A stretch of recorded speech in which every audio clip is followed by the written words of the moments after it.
Okay, well, thank you everyone for joining us for Help, How Do I Know Which Senior Living Option is Best for Mom and Dad? Today's program is presented by Royal Atrium Inn. My name is Carrie Cruz, and I am one of the Community Relations Directors here at Royal Atrium Inn and Royal Park Place. And also joining me today is my colleague, Kim Doma. We are a senior living organization in Zeeland, Michigan that offers both independent living and assisted living in private apartments. Well, I'm so glad that you guys could join us today. And before I turn it over to our speaker, I would like to cover a couple housekeeping topics. We invite your comments and questions. And at the very bottom of your screen, you will see two buttons, one for chat and one for Q&A. If you think of a question for the speakers at any point in time, you can use either button to type in your question. We're going to answer as many questions as we can at the very end of the presentation. This session is also going to be recorded, and a link will be provided to you via email at the end. Well, I'm so excited to introduce to you today. Today's presenter is Sheri Keyes-Swartz, and Sheri is a certified therapeutic recreation therapist and certified dementia practitioner. With over 12 years of experience in the industry, she has assisted many seniors in finding senior living communities and resources in the area to fit their needs. Today, Sheri is going to help you learn a little bit about skilled nursing, memory care, and assisted living and independent living communities, and when the time is right to make a move. So with that being said, I will pass it off to Sheri. Hello, everyone. Thank you so much for joining us.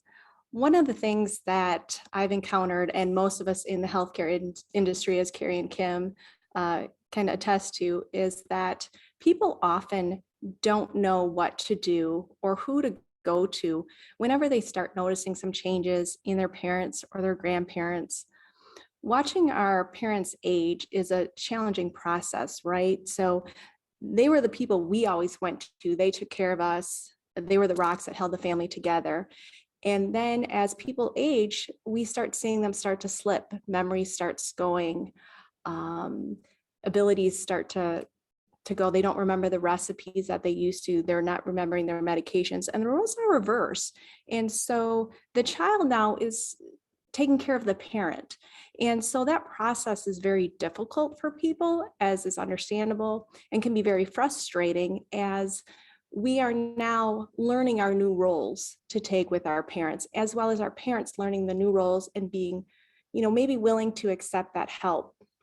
So hopefully this presentation will help give you a guideline as far as what are the differences in the senior living options that are out there, and what are some of these terms that you hear about, because people just really aren't sure. There's a really fine line between assisted living, adult foster care, and we're going to kind of address some of those things. So the transition from going into being independent to senior care options is an emotional experience for everybody involved. And so we're going to take a look at, here we go with the slides. To assist you with this process, we're going to look at the senior care options that are available. When is the right time to make the move? And then Jeff will talk about Royal Park Atrium Inn and Royal Park Place, and then we'll talk about some question and answers. So we're going to first take a look at independent living communities. This is for older adults who really have little to no need for physical support. Independent senior communities, there's two really different types. One is your independent apartment, condos, manufactured homes, and the typical downsizing, right? So sometimes they may or may not include some amenities, your cable, internet, and phone. Other times you are still paying your own bills. And so you're still very independent. There's also some independent apartments or condos in senior communities that offer services with those basic amenities. And those services may include meals, laundry, activities. There's all types of things. Some might include movie theaters, fitness rooms, billiard rooms, you name it. There's quite a few services that are offered in those independent senior apartment communities as well. And the benefit to those is your social activities. Like they offer Entertainment, they'll offer activities such as bingo is always a big one, or exercise classes, shopping trips, trips to Meyer Frederick Gardens or to even Myers the grocery store, things like that to help people really maintain their independence. And by allowing them the transportation, it's a great opportunity for people who were social and really felt isolated in their own home and were not able to or not feeling safe to drive on their own anymore. They get to be a part of a community and still do the things that they used to do and maybe make new friends, try new things. So a lot of great benefits to those, as well as maintenance is taken care of, your lawn care is taken care of. Don't have to worry about fixing up your house or something breaking. And the apartment setting and amenities, you also don't have to worry about the inclement weather. No shoveling the snow anymore. Also ties into independent senior communities is what are called continuing care retirement communities. You'll also hear CRCs for continuing care. So they provide a continuum care which includes independent apartments or condos in assisted living communities. They also are typically associated with assisted living and then your rehab or long-term care community, also a nursing home. Some CRCs are connected to the independent and assisted living, may not necessarily have a nursing home attached. Some of them have a one-time entrance fee in addition to the monthly charges or on a rental basis. And the positive thing about a CRC is they offer the activities and things that you get in the independent senior communities. And then as someone may need more assistance, they need to go to that other level of care to assisted living. You're already familiar with the community. You know the people, you know the community. You may have friends that already transitioned to the assisted living. And so the CRC staff really help you make that transition and help support the resident to that next level of care. Next level of care would be an adult foster care homes, also called AFCs. That is typically looks like a house. It's a home-like environment, usually a licensed residential home, which means sometimes a family actually lives there, and either the upstairs will be for the family, the downstairs will be for the residents, or it may be a split level where the front or the back is for family and the front is for the residents. So it's a larger home, private or shared rooms, usually 6 to 24 residents. The majority of them in our area are 6 residents. There are some adult foster care homes that do go up to 12 and 24 residents, and those are usually more geared just for seniors and elder care living. And I'll get to that in a few minutes. There is a lower cost than assisted living. And with that, it's your resources. And I'll talk about that a little bit further. Your caregivers are present in the home 24/7.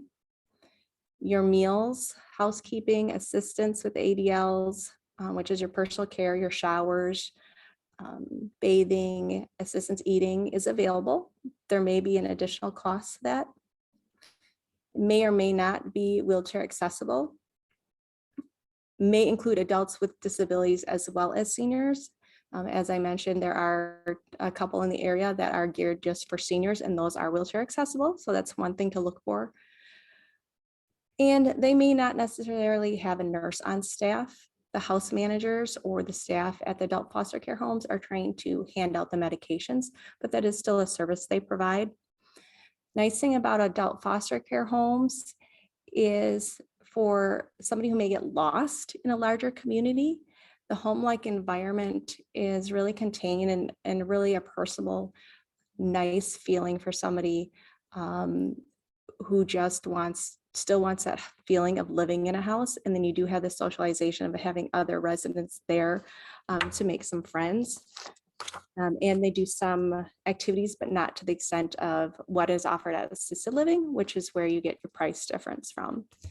And so we're going to talk about assisted living next. So with assisted living and memory care, in assisted living is they really have come a long way over the years. So it's very much like an apartment, like a regular apartment. You have a private small studio apartments all the way to 2-bedroom apartments. Some of them even have small kitchens, and others may or may not have a kitchenette, depending on what your need is, and they all have a residential feel. For example, some people still want that independence and they want to cook, while others may want to just eat at the dining room and not worry about it. So therefore they don't want the kitchen, the full kitchen in their apartment. So it's really nice that assisted living offers that range for what people may like. Activities in assisted living really help decreasing the feeling of isolation. It helps engage their minds, their bodies, and they also do scheduled trips. So we're talking about activities in-house. Usually, I always say bingo because bingo is a popular one. As an activities director, bingo is huge. But sing-alongs, but they also do a lot of the newer things. They do different exercise classes, yoga, different ways to really engage people's minds, bodies, and spirits, because they also offer the spiritual activities as well. And they, as I mentioned before, schedule trips. So again, shopping trips to really help people maintain that independence. So they still can go to the grocery store, farmer's market. They'll go shopping, sometimes Frederick Meyer Gardens or other types of activities like that, to movie theaters, bowling, you name it, or you want to do it, you can ask the activities director and they'll try to arrange it if they can. Along with that feeling of isolation, I bring that up because when people are living in their houses, they have that impression that they want to stay in their house, right? They're very attached. Especially when people stop driving, then people can start feeling a little isolated, and brings in that depression, especially in the winter in Michigan. And so really an assisted living community offers such a great opportunity for people to maintain the activities and the socialization that they used to have. And it's important to focus on the positives and what things offer, and not what they may be giving up, but what they're going towards. And so activities offer that socialization, as well as meals, eating in the dining room. They develop friendships, and they're like, oh, I have to go to breakfast because I have, Jane is expecting me and she's waiting for me. So I have to go eat in the dining room and have breakfast with her. So that's another encouragement for people to socialize and get out of their rooms. You may be able to eat in your room and have the food brought to you. Sometimes there's an additional cost. So those are things to look at. Light housekeeping, laundry is also offered. Again, maybe at additional costs. And the reason that is because the price ranges vary so much between assisted livings, and families sometimes want to do the laundry to help bring down the cost of assisted living. So that's why things are offered in an a la carte type of manner. Caregivers are present 24/7. A nurse is present during working hours and is usually on call after hours. And they also take care of your medication as well.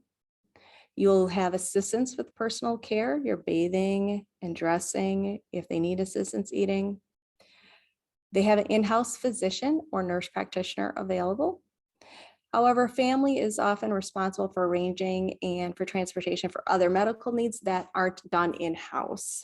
Some places you still need to go out to a podiatrist or a dentist, things like that. You just need to talk to the assisted living communities that you are looking at and see what they offer. The other nice thing about assisted living is they have different levels of care. And by that, I mean different levels of care that is offered to assist your loved one. And that's also where the price difference is. So if somebody needs more care, such as taking a shower, there will be more charges for that than somebody who is mostly independent. And in there more for reminders and cues to take medications. So you have those different levels to try people at home as long as possible. At home meaning the assisted living environment where their new home is. And that includes the memory care as well. Memory care usually comes with a higher cost because they have that increased level of care services that are needed for that. One of the things you'll notice with memory care is some areas are what are called unsecured, which means it's an unlocked area, and others are secured area, which means it's locked within a building. So for example, if I were to go to, Royal Park Place, their outside doors are not locked. So I can walk in the lobby and I can go visit somebody. If they had a secure memory care unit in there, or another company does, then you walk through the lobby and then there will be another locked door to enter to go into the secure memory care area. And the reason for that is because not all people with dementia need a secure memory care unit. It's primarily there for people who try to walk away and leave the building without supervision because they don't know any better. So if somebody's not trying to leave the building, they're happy where they are, they may be okay in an unsecure memory care community. Memory care has, you'll see, if you see an activity calendar, you'll see there's more activities offered. And the reason for that is because of their attention span is usually shorter. So the activities are shorter in length and they usually offer more to keep them engaged. Sometimes you'll see life skills stations or independent activities in memory care. What life skills stations are for people who are walking around and they can do the activity on their own. For example, if you walk in a memory care unit and you see an area that has a rocking chair and a doll and a changing table, that is a life skills station because people will remember that or think that that's a baby and they'll carry it around and they'll change it, dress it, rock it, and things like that. You'll also see towels sitting out, and that automatically triggers them to fold towels because that's what they used to do when they were at home, or puzzles sitting out. So you'll see those types of things in memory care.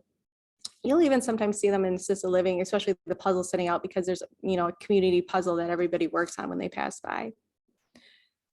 As I mentioned before, the cost increases with care needs.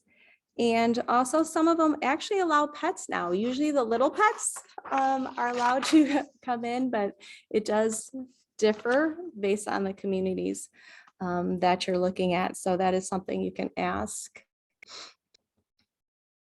The next we're going to talk about is nursing homes. Nursing homes have come a long way in the past as well. They're really trying to have a more residential feel, but there still is that medical feel in there when you walk in versus the assisted living community. They do offer private rooms or shared rooms, depending on price point. Some may or may not have private bathrooms, some will be shared. And once people are no longer able to cook, take care of their personal care, medication, and other daily tasks, that's when they look at going to a nursing home. Another difference here is that nurses and certified nursing assistants are available 24/7. And that's because they offer a higher level of care service, such as respiratory needs. If somebody needs a trach or on a high level of oxygen, and you really need that nurse attention, then a nursing home is the right place to go. They also have support staff, such as a social worker, your activities director, nutritionist, as well as some other staff who might come in and help. Other medical professionals are contracted to provide in-house services because it's difficult sometimes for residents in nursing homes to transport to doctor's visits and podiatrists or audiologists. So the nursing homes contract with those companies to come in and provide services. They also have the rehabilitation usually connected to a nursing home. And family members take more of a hands-off approach regarding arranging those medical services. The nursing homes typically keep track of who needs to see the podiatrist. They have a list, who needs to see the dentist, and they take care of those things for you so the family doesn't have to. Your meals, your laundry activities, housekeeping are also included. Nursing homes may or may not have a memory care unit. And so if that's something that, if your loved one is walking away, that is something to look at. Most nursing homes do have exterior doors that are locked, and that's to prevent residents from leaving without supervision. So they do have that to prevent people from leaving, but it's just something, as I said, to consider and to really look at. It is a higher cost, it is the most cost of all of our care levels because of the high level medical services that are provided, which is why the majority of the residents who live in a nursing home receive their funding through Medicaid. And that is something that the nursing home staff or other staff will assist you with if that becomes a concern or a possibility. So that leaves us, when is the right time to make the move? And I've been asked that a lot, especially with my own family members. And there really is no set right time for everybody. Every situation is unique. So families are usually the first to notice a decline in health or level of functioning. And we often see it, we meaning people in healthcare, when family members go to visit for Thanksgiving or Christmas. And if you haven't seen your loved one for a while, you're like, oh, wow, mom's really slipping in her memory, or, ooh, she took a stumble. I think she's falling frequently. So, and the family members kind of get together and say, well, I noticed this and I noticed that. And so you really start to notice the decline in health and level of functioning. So it's kind of important to have that what if conversation early on with your loved ones, so that way everyone's involved and they're aware of their own wishes. So one thing I always say is no one plans to have a stroke or a heart attack. So it's best to be prepared. It's just like, you know, the tornado that's coming. You're not expecting it, but it's best to be prepared and know what to do in case it happens. And that's how I talk to family members and things about that as well, is let's just have a plan so we know what to do. Some considerations when choosing to make the move include their health, their physical, cognitive, or emotional decline, safety, and cost. If someone is falling a lot, they're forgetful, they're forgetting to take their medications, you start noticing signs of depression. And also, are they making unsafe decisions, leaving the house in 20-degree weather without a coat to go for a walk? And also, another thing to consider is cost when looking at the right time to move. Do you have all the financial situations arranged in an order? Some people like to look forward to the move. So there are some individuals that are snowbirds that I know of who have flown down to Florida every winter. And so they decided that it's not safe to go down to Florida anymore and be far away from family in case something happens. So instead, they're looking for independent living community because they don't want to deal with the snow. And so by saying that, a lot of people actually look forward to going into an independent living community. They decide the house is too big. I don't want to mow the lawn. I'm done shoveling. I don't want to take care of the house. And so they start looking at downsizing. And they also might be looking for that social environment. I'm not able to drive anymore, or I don't feel safe driving. How can I get to where I need to go? Well, independent living communities, some offer that transportation, right? They offer those trips, those social activities. I can play bingo with my friends again, and I can play bridge. And so those are really the big draws for independent living communities. And then when considering the AFC or assisted living, that's when the individual needs assistance with personal care. They're having those memory issues and they need prompting to complete that care. Well, you need that caregiver there to manage the medication, help them with the showers. And sometimes people are falling a lot, so they just need more supervision than what an independent living community would offer. But they still have some independence, they still have that feeling of an apartment, and they're just no longer safe to be at home. And when a nursing home is in consideration is usually when your physical level of care exceeds that of assisted living. You really are not able to cook or do personal cares without assistance. So that is our levels of care and when to make the right time. And as I said, there really isn't a right time. Cost is always a factor people think about. One thing I recommend is when looking at communities and you're thinking about costs and you're getting recommendations from people, just look at the whole picture. You want to look at what's the best for your loved one, where they're at physically, where they're at mentally, where they'll be socially able to. And some people may recommend, a nursing home to get on Medicaid. However, they might not physically qualify to live in at a nursing home because you do have to meet certain physical qualifications, needing some assistance to be at the nursing home. So you might not qualify to actually live there.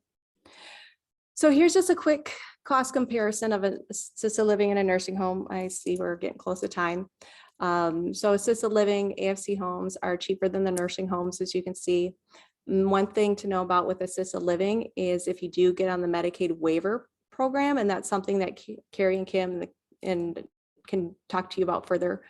It does pay room and board only, and it is a lengthy process. So unlike the nursing home where Medicaid pays for the majority of the care, that is one thing that some people are often confused about, is really knowing that you still have to do a copay with an assisted living if they are in the Medicaid waiver program. So I wanted to touch base on that briefly.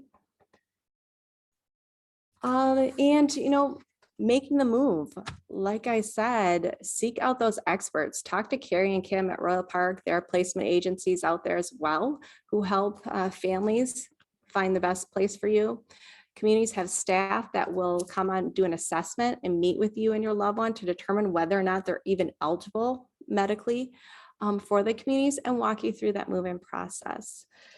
So I know that Jeff is going to talk a little bit about Royal Park Place and Royal Park Atrium. And here you go, Carrie. Thank you, Sheri. Well, as a reminder, if you have a question that you have not yet submitted, please enter it into the Q&A or the chat box, and we will get through as many questions as time will allow.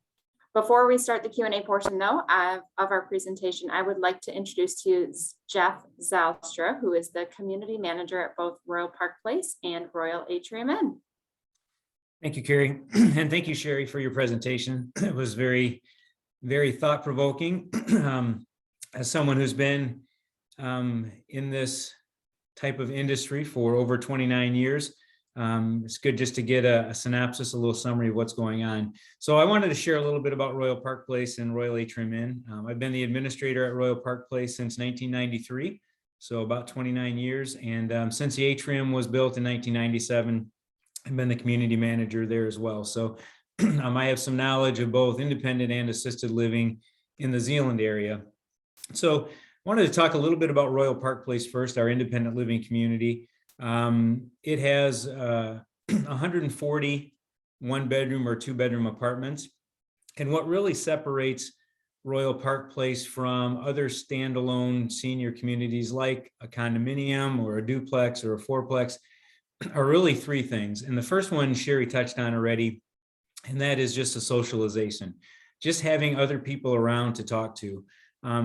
COVID has been a very challenging pandemic for all of us, but for those who are isolated in their homes by themselves, it's been extremely difficult. And so at Royal Park Place and at the Atrium, things have changed with COVID, and there were some restrictions and precautions initially, but there were people that were still able to get out. You still saw other people. You weren't isolated to your own apartment. So, socialization is really probably one of the biggest reasons why people come to an independent living community. Another reason is a meal plan. Royal Park Place offers a meal plan. It's not necessarily 3 meals a day, but it's 25 noon meals a month and a continental breakfast. So if people are living by themselves, it's likely that they're probably not eating as well as they should be. I can say that if I were by myself, I would not be eating very nutritious meals, and definitely not every day, because it just takes a lot of effort to make them, and it takes a lot of effort to clean up. In an independent living community like Royal Park Place, those are services that are provided for you. You have a dietitian, you have a chef, you have a kitchen manager that create the meals for you. They're delicious and nutritious meals. You have a choice about what kind of things you want to eat. And then they do all the cleanup for you afterwards. So socialization being one, meals being the other. And I would say probably the last reason why people come to Royal Park Place or to retirement community is really just for the security. We already talked about the socialization and the benefit of having other people around, but that security is also important.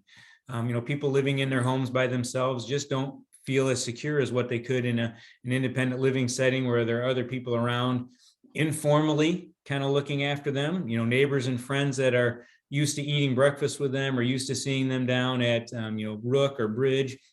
If they don't show up, then they're concerned and they check in on them. So the other thing with Royal Park Place is we actually do have a check-in system where our residents, even in the independent living, just push a button in their apartment every morning that tells us, hey, things are okay for the day. If something happened during the middle of the night that they couldn't get to their pull cord, then by 9 o'clock in the morning, we get a little computer printout that tells us who hasn't checked in. We call them on the phone first just to check in on them. And if they don't answer the phone, then we go with a master key and open up the door and look around the room to make sure that they're okay. So that's really a huge benefit for seniors to know that, okay, if something happens to me, I'm not going to be lying here on the floor for a day or 2 days or 3 days. It's a great relief for families who maybe don't live close by or don't have an opportunity to stop by every day, or maybe are down in Florida for the winter, to know that, okay, I know that mom and dad are with other people. I know they're eating right. And I know that there's someone, at least checking on them if they don't check in every day. Those are just nice features that are offered here in our independent living community. We've got a price range, like Sheri said.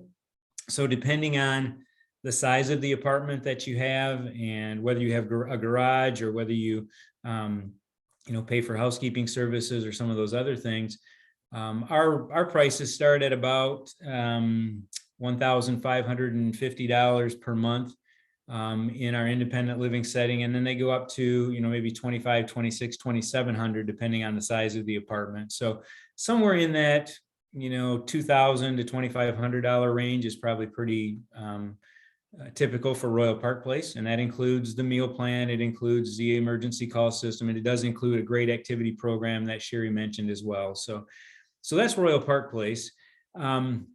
So then, the question is, well, when does someone move from the independent living to our assisted living?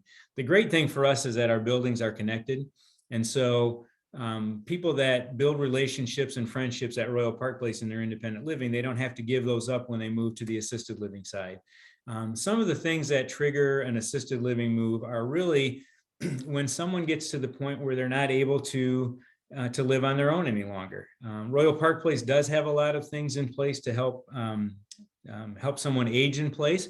But if the time comes when they really need some assistance with showering, with getting to and from the bathroom, medications is a huge one.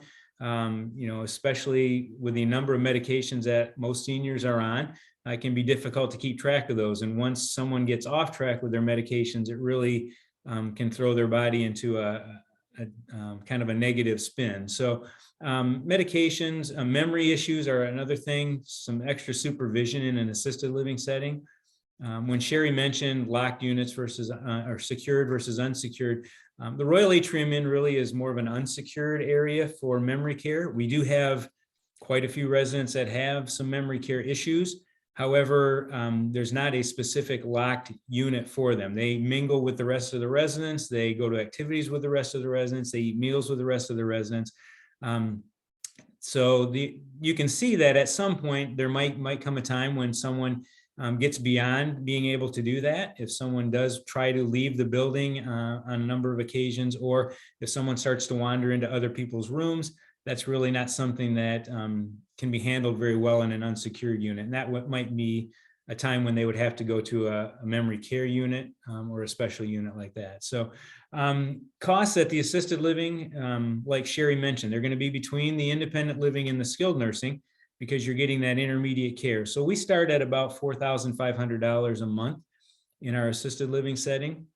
And then depending on the size of the apartment that you're in or the amount of assistance that you need, it can go up from there. So it's not an inexpensive time of life, but yet it's one that you're really asking for a lot of supervision and someone to be around 24 hours a day to help with things. And just the added security that you and your family can have knowing that there are people around in the building to help out is just a great feeling, a great asset to have. So, really, when I think about assisted living, people ask, well, what's the difference between assisted living and independent living? And I think for us, the definition of assisted living has always been, as long as we can assist you with something, that's really assisted living. And so for someone who needs assistance with dressing, we can help assist them with dressing. We can help with socks. We can help pick out clothes. We can help with buttons. If someone needs assistance going to the bathroom, we can help walk with them to the bathroom and make sure that they use the bathroom and then wash their hands and get ready to go. But what really triggers kind of a move maybe to another setting would be when we're no longer assisting, but we're totally working for them. So if someone is totally bedbound, we're no longer assisting them to the bathroom because they can't make it to the bathroom. If it takes, 2 people to carry them there, or if it takes a special lift to get them there. So if you want to ask, am I a candidate for assisted living?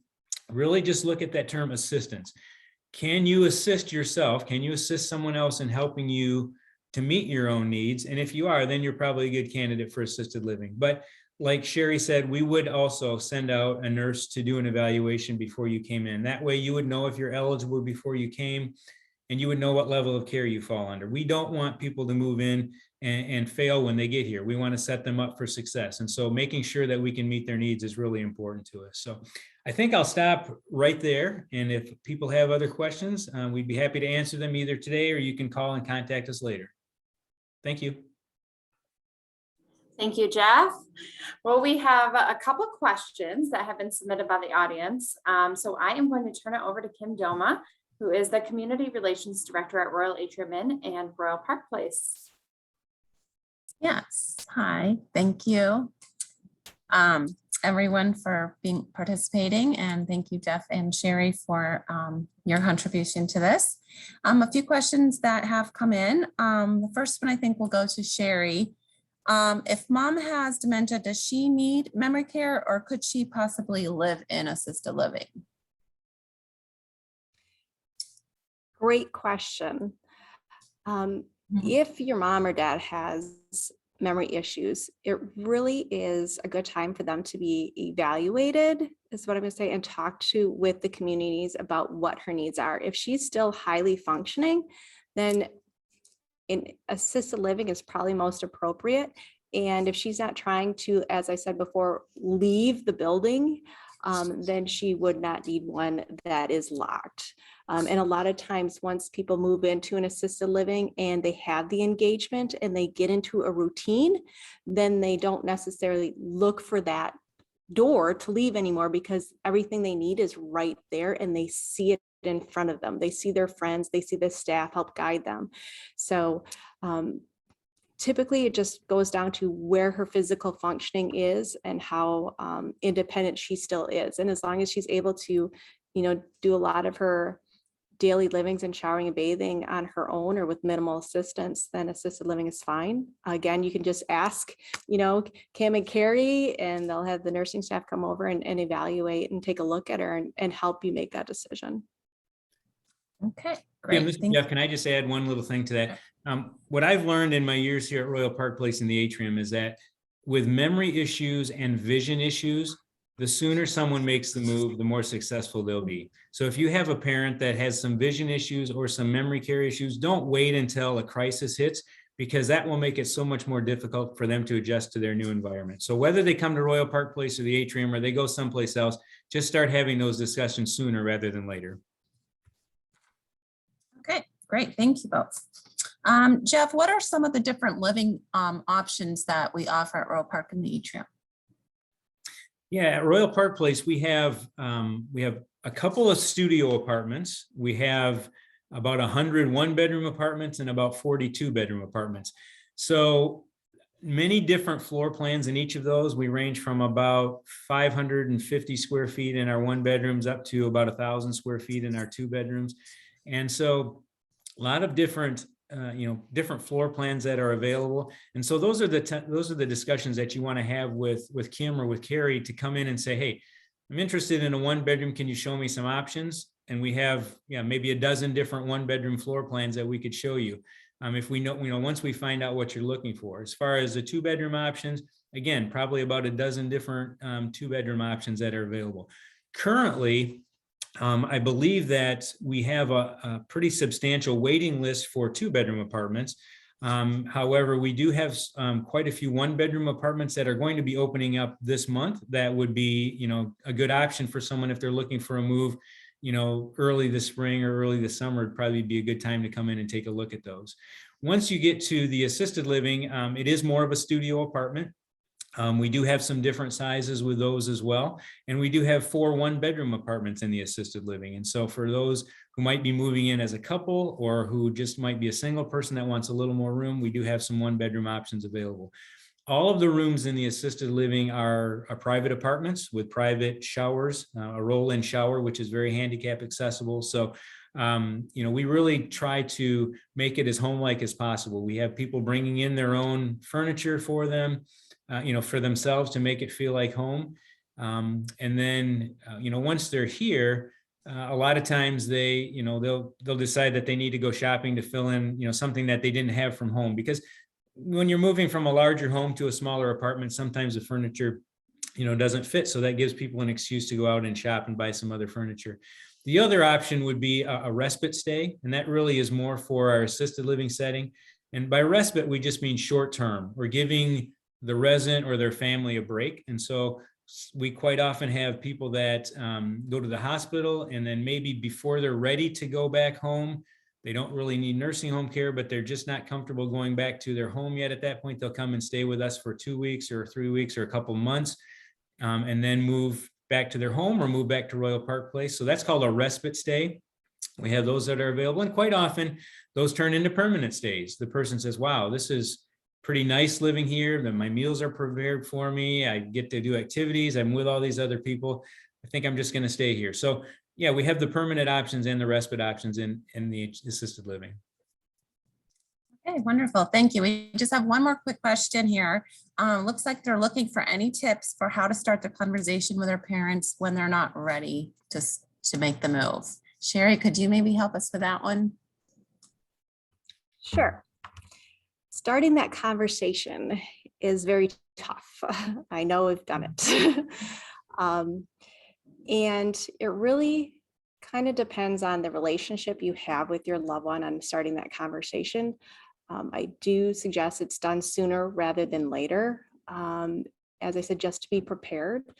And even if you can start simple, like, hey, do you have a will? Do you have a trust? Let's talk about what we need for our planning, advanced planning, right? And what else could that be or could that look like? Well, let's talk about what could happen. What do I need to know as your child that to respect your wishes and what you're going to want to do? And a lot of times people say, I want to stay in my house.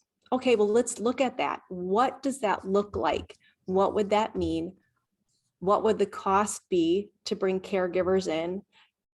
As a family, are you able to offer support, or are you out of state and you're not going to be there? Therefore, if your loved one is in assisted living, you wouldn't have to worry about them then. I'm not there to take care of you. So it really is just starting that. Let's just talk about what if, just so I know what you are going to want to do and what your wishes are, just in case. And so that's kind of how typically I've started the conversation with my own family members. And believe me, some of mine haven't wanted to leave their houses either, but it opens the door. And then if they are hesitant, you just let it go and you bring it up again a different time. right?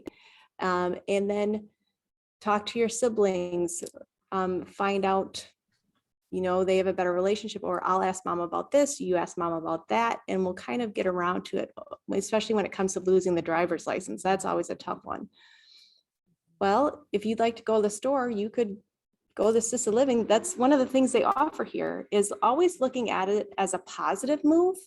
For Jeff and I talked about the social isolation, getting out, having friends, having activities. You're not allowed to drive anymore, or I shouldn't say that, but you're not able to drive anymore and be safe. So what could happen to allow you to still do the things you want to do? Where could you be and still do those things? And look at what they're going to and not what they're leaving behind, and really kind of sell it and promote it. And you can also go to the communities and just for visits. You see somebody's having an event for the community, go attend the event, just so they can see what it's like, because a lot of that generation has this image in their head of what a nursing home or an assisted living was. And they don't realize how much progress has been made in the assisted living and nursing home worlds in creating a more pleasant home-like environment. And a lot of times you walk into an assisted living apartment and you're like, wow, this is an apartment. And it's like, yeah, this is what I've been trying to tell you. And so sometimes it's seeing that, or asking the community and Carrie and Kim to send you pictures of events that are going on. So anyway, I kind of went on about it, but That's okay. just start the conversation. Good. That's very helpful. Looks like we had one more question come in at the end here. What do couples do if one of them is independent and the other needs assistance? Do they take 2 different rooms, or both of them go to assisted living? What are your thoughts on that? I know the couples that I work with, it depends on the couple. I know people who have found an independent apartment on the same campus as an assisted living. So one has an independent apartment, the other one has an assisted living. I've had them both move into assisted living and share a room. I've actually had, these are friends of mine, they moved into an assisted living, but it was 2 different buildings because they didn't want to be too close to each other. They wanted their own space. So they spent the day together, and then they'd go home to their separate buildings because they wanted space. Yes. So it really is dependent on what their wishes are and also what's available. There's also, 2-bedroom apartments sometimes in assisted living that are available, often hard to find. So sometimes you make concessions based on what's available and go from there. Okay, perfect. Well, goodness, this has been very informative. I hope everybody who's been watching has benefited from it. If you do have any additional questions, you can reach out to us at Rural Atrium Inn. You can reach us at rai@provlife.com, and we will connect with you and get you connected to the right person. But on behalf of all of us at Rural Atrium Inn and Royal Park Place, we thank you for joining us, and we hope you have a great rest of your day. Thank you. Thank you.